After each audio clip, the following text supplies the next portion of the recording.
Olá, sou Juliana, sou psicóloga, sou educadora, consultora pedagógica do LIV. E hoje a gente vai falar sobre um tema que divide bastante pais, mães, famílias. A gente vai falar sobre uma criança obediente. Será que é isso mesmo que a gente espera da criação dos nossos filhos? Para isso, eu vou convidar aqui o Raul Spitz, ele é psicanalista e consultor pedagógico do LIV também. Tudo bem, Raul? Oi, Ju, tudo bem, pessoal? Prazer estar com vocês aqui para a gente conversar um pouquinho. Então, Raul, queria que você falasse pra gente de onde vem o mito da criança obediente e por que ele foi tão propagado na nossa sociedade.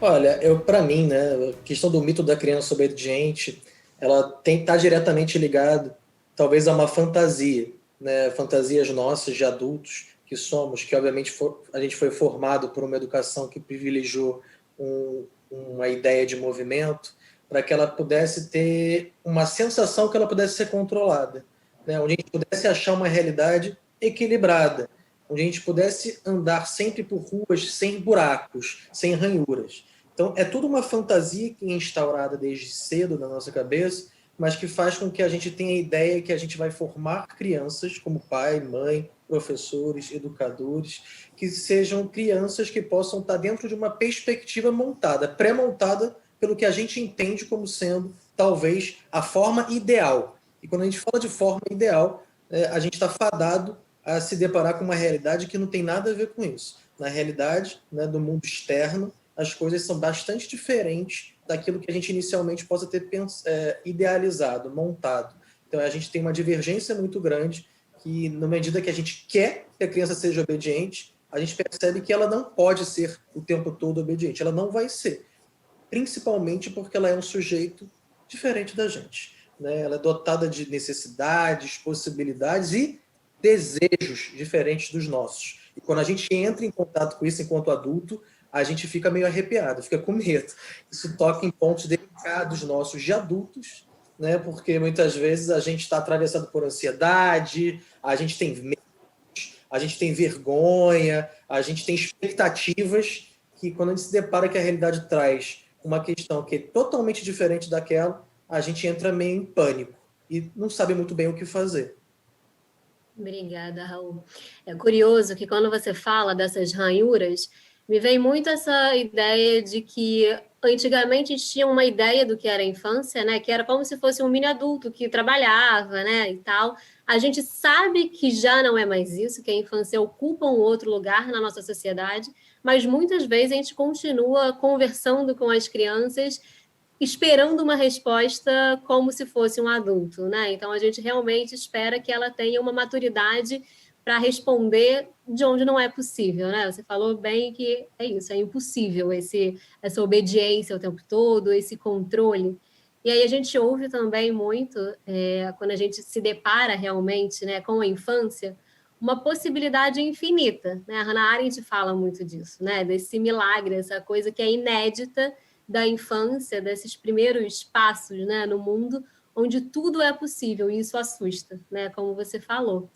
E aí, nessa perspectiva, né, da criança e do adulto, muitas vezes, né, nós adultos entendemos a birra, né, ou então, enfim, a gente entende a comunicação da criança como birra, e eu queria que você falasse um pouquinho sobre isso, porque a gente também junta birra com desobediência, né? Faz sentido isso? Isso acaba que é uma consequência de um ato realizado pela criança que vai aparentar ali ou apresentar a divergência que a criança tem do que a gente espera dela, né? Então a birra é uma reclamação, é a marca de uma criança dizendo que, peraí, adulto, não vem querer você passar o que você pensa sem me perguntar ou sem poder fazer um trabalho, né, de meio de campo, de me conhecer, de fazer uma comunicação que possa entender que eu sou uma pessoa diferente de você, eu sou criança, né? Eu não sou adulto, como você muito bem falou, né? Você não tem que usar um vocabulário, né, de uma forma que eu não vai entender. Então, a ideia de que é da birra, quando ela acontece, da consequência do ato, né, que a gente entende como birra, mas muitas vezes ali a deflagração de uma criança que está dizendo tem que fazer diferente, tem alguma coisa que está diferente, que está me ultrapassando ali as minhas possibilidades, ou ultrapassando as minhas necessidades. Ou eu não quero, e eu ainda não sei como criança falar eu não quero. né? É muito difícil para a criança entender a forma mais adequada, como a gente adulto espera que um outro adulto fale com a gente, que ela não quer alguma coisa. Muitas vezes vai ser pelo ato dela, né? Um ato que vai, entre aspas, desagradar a gente enquanto adulto, porque a gente não quer aquilo, vai mexer em alguns pontos nossos do adulto. Eu acho que é o ponto mais legal, né, da gente poder tá pensando nessa conversa, é o adulto, não a criança em si, porque ela vai ser consequência. E a gente? Qual é a parte que cabe a gente quando a gente fala assim para alguém? O meu filho, ele não me respeita, ele não é obediente com as coisas que eu falo. A gente está falando da criança ou está falando da gente? Né? Da gente. Depois, como é que a gente pode fazer para entender um pouco a gente do que a gente tem como expectativa no que a gente quer que ela faça e até onde ela pode fazer aquilo. A comunicação é um ponto-chave, Juliana. Quando você traz a ideia da comunicação, eu acho que é muito importante, porque para a maioria dos cuidadores, pais, mães ou quem cuida das crianças, a forma com que a gente fala aquilo para a criança, ela é muito mais importante do que o conteúdo. Todo mundo quer uma casa que tenha respeito, mas como é que a gente pode admitir respeito ou tentar trazer a ideia para a criança respeitar as regras da casa?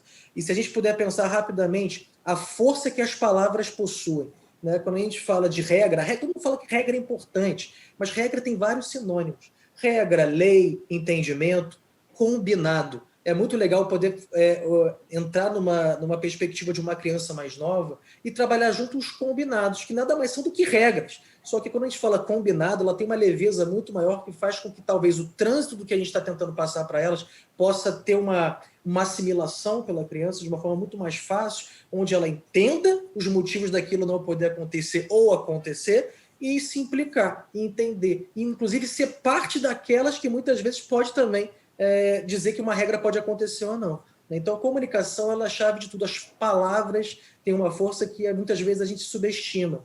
É legal assim o que você traz, porque eu fico pensando muito na linguagem, na comunicação, mas também no tempo da criança, né? Porque todas essas coisas que a gente espera que a criança não faça, que ela não faça birra, que ela não se jogue no chão, que ela não chore muito alto em lugares públicos, isso certamente está falando da gente, né? De um não respeito ao tempo, porque a gente acaba arrastando a criança junto. Então, se tem um tempo para a gente cumprir, a gente vai e arrasta, né? Sem parar para fazer esse combinado, esse entendimento de, bom, mas no mundo existem outras regras também, né? Que existem as regras do mundo e existem as regras e os combinados da nossa própria casa, né? E aí a gente simplesmente arrasta e espera que a criança aceite, né? E tudo bem. E a gente não faz isso com o adulto.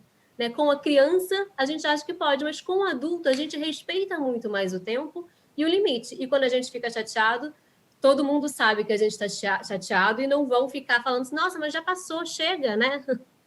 E tem um ponto que é legal também da gente falar muito da vida do adulto, é que a gente, quando cresce, a gente começa a admirar muito, né? Adultos que são adultos que têm ponto de vista, criticam, sabem ter juízo de valor sobre as coisas que têm à sua volta, e quando a criança faz birra, tá errado.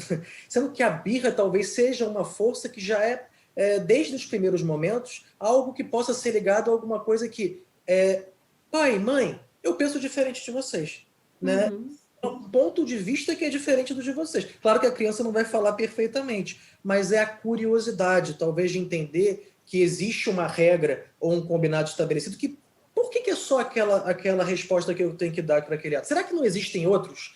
Isso fala de uma vitalidade da criança que a gente não, muitas vezes, acaba tolhindo sem querer, muitas vezes sem querer, obviamente, que é o gesto espontâneo, é a espontaneidade, é a curiosidade. A curiosidade é a mãe da criatividade. Né? E a criatividade a gente sabe que hoje em dia, né, nos relacionamentos que a gente tem pessoal, nos trabalhos que a gente tem, as pessoas criativas são as mais bem vistas. Se a gente está isso na criança, a gente já está podendo talvez causar aí um impacto que pode ser não tão proveitoso para quando essa criança puder crescer, ela entender que criticar é bom. Ela só pode e deve aprender a fazer da melhor forma possível, mas ela precisa ter o seu juízo de crítica ali de alguma forma respeitado. Eu gosto muito de falar que as regras são importantes, mas elas não podem colocar a criança sem respirar. Não pode ser só uma ou poucas opções para ela fazer. Ela tem que entender a regra de um lugar, numa moldura. Pensa num quadro. Né? Existe um quadro com uma moldura, onde a foto está no meio, a paisagem está no meio. Esse espaço é importante das bordas dessa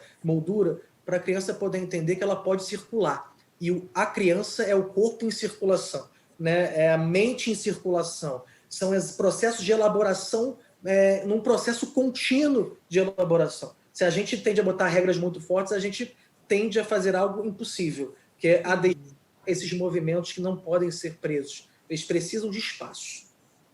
Muito bom você falar da criatividade, né? Da gente poder também dar esse espaço e a gente se permitir olhar a vida de um outro lugar também, né? Que às vezes a gente tem uma regra que foi a gente absorveu isso como uma realidade universal e a gente também não entra para criticar, né? O que é que a gente está fazendo? E aí a criança tem muito mais dificuldade de entender o limite se é alguma coisa que eu não pensei antes. Né? Então, quando você fala, né, dos combinados, quando a gente consegue fazer isso junto, aquilo de alguma maneira faz sentido, né? E é uma construção, porque é isso, né? Assim, eu gosto muito dessa ideia do inédito, desse encontro com a infância, né? Que é justamente enxergar em cada cantinho da casa, por exemplo, em cada cantinho da rua, uma outra possibilidade que a gente normalmente não enxerga mais, né?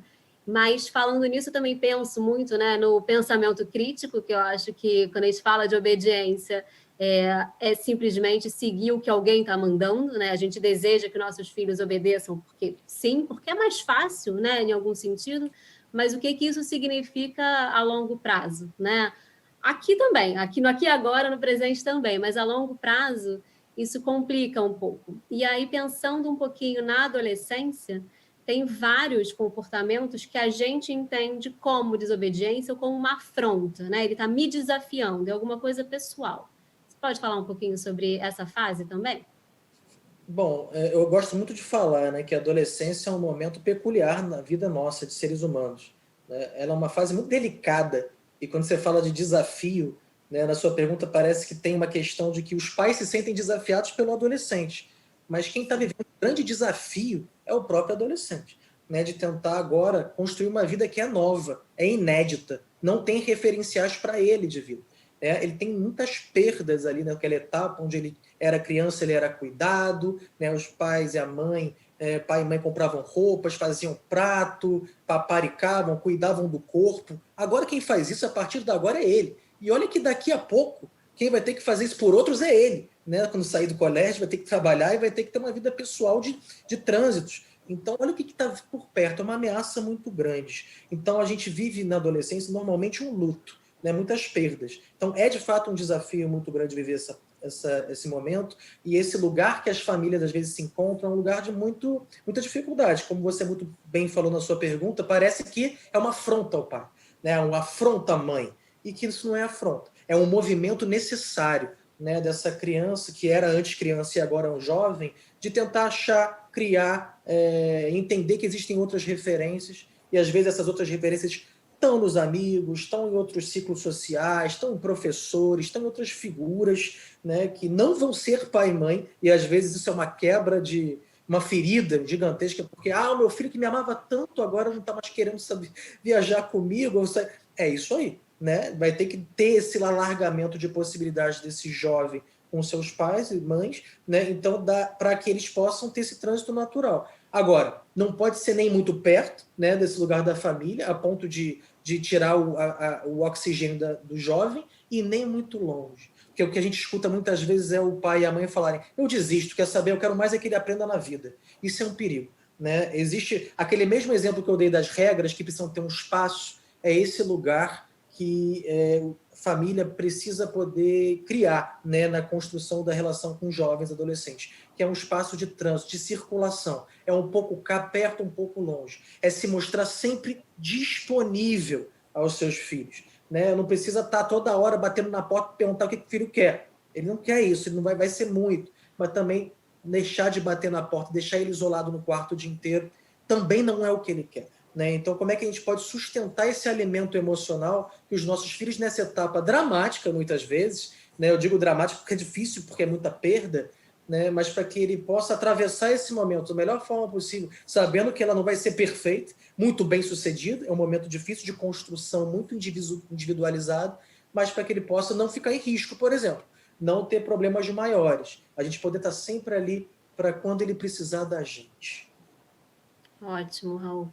Importante isso que você fala, né? Porque mesmo quando a gente consegue ir criando, né, nossos filhos a partir de um lugar de autonomia, de respeito, a adolescência ainda assim sempre vai vir com uma ruptura, né? Sempre vai vir com uma imposição de diferença. E isso é saudável, né? Isso também é um movimento saudável e esperado. Então, realmente, a gente poder acompanhar e fazer esses momentos de conexão, né, de manter o canal aberto com os nossos filhos, acho que é essencial. E é isso, a gente sempre quer que os nossos filhos sejam autônomos, mas com medo de que eles vão ou com medo de que eles fiquem demais, né? Acho que não existe uma saída certa, mas existem aí algumas possibilidades, né? A gente conseguir se interessar pelo que os nossos filhos se interessam, por exemplo, acho que é uma excelente estratégia para a gente conseguir sempre ter esse ponto de diálogo, né? Que não seja sempre chegando para cobrar, sempre chegando num tom meio inquisidor, né? É alguma coisa que é diferente. É genuinamente se interessar pela pessoa que você está vendo aqui na sua frente, que você vai ter um monte de sonhos, expectativas que eles cumpram, mas que, na verdade, o ideal seria que a gente conseguisse trazer para o mundo, né, pessoas que façam escolhas saudáveis, que façam sentido com o desejo delas, né, que não se coloquem em situações de risco desnecessário. Então, poder criar essa conexão, poder andar lado a lado também com a escola, entendendo que existem, né? Existe o nosso filho em casa e existe na escola e existe no mundo. Então, como que a gente consegue não sufocar, mas também não deixar para lá, né? Então, foi muito gostoso conversar com você. Obrigada. Se você quiser falar mais alguma coisa, fica à vontade. Eu acho que para finalizar, eu lembrei daquela frase acho que do Renato Russo, né? De alguma música dele, que ele fala que liberdade é disciplina. Né? Eu acho que é legal falar sobre isso, porque às vezes a gente entende disciplina de uma forma onde vem uma regra de fora que precisa necessariamente ser assimilada pelo outro. Então isso é disciplina. Quando a gente essa expressão me dá a ideia de que a disciplina é algo que pode ser introjetado pela pessoa, pelo sujeito.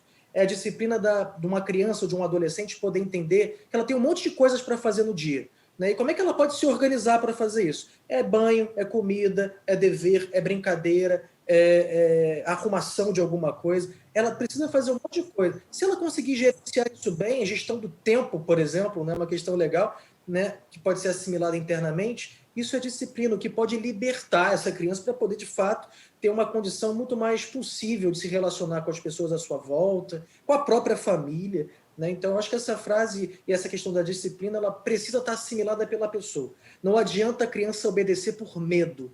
Né? O medo ele sugere alguma coisa que venha tentar adestrar algo que é inadestrável. Né? Então, o que pode acontecer no aqui e agora? Crianças que fiquem muito inibidas, crianças muito ansiosas, crianças com muito medo, crianças que venham ter algum tipo de questão no seu desenvolvimento normal, né, das suas etapas de crescimento. Então, esse excesso, né, pode dar a impressão para o adulto que a criança está certinha, aquela criança que não reclama. Mas essa criança é a que mais me preocupa. A reclamação precisa estar acontecendo ali para aquela criança poder mostrar vida, alegria. Né? Eu acho que é legal poder falar de aproximar um pouco as transgressões que são muito mal vistas como momentos e espaços de cor, né? Das crianças poderem ter trânsito, ter cor, estão se movendo. Então, e assimilando a sua própria disciplina. Eu acho que esse é o meu comentário final. Obrigada. E aí é legal também, que acho que é importante a gente trazer que entre, né, a criança muito obediente e uma família que é permissiva, existe aí um abismo, né? Acho que dá para a gente traçar um caminho do meio, que eu acho que você apontou aí, né? Como a disciplina, não como um lugar totalmente rígido, né? Mas um lugar onde se constrói junto, né? Se constrói possibilidades e liberdade também. Obrigada, Raul. E você que é pai, mãe, familiar, se quiser continuar lendo mais um pouquinho sobre isso, segue a gente ou aqui mesmo no YouTube, nas nossas redes sociais, no nosso blog e conta pra gente quais são as estratégias que você usa aí. Tchau, tchau.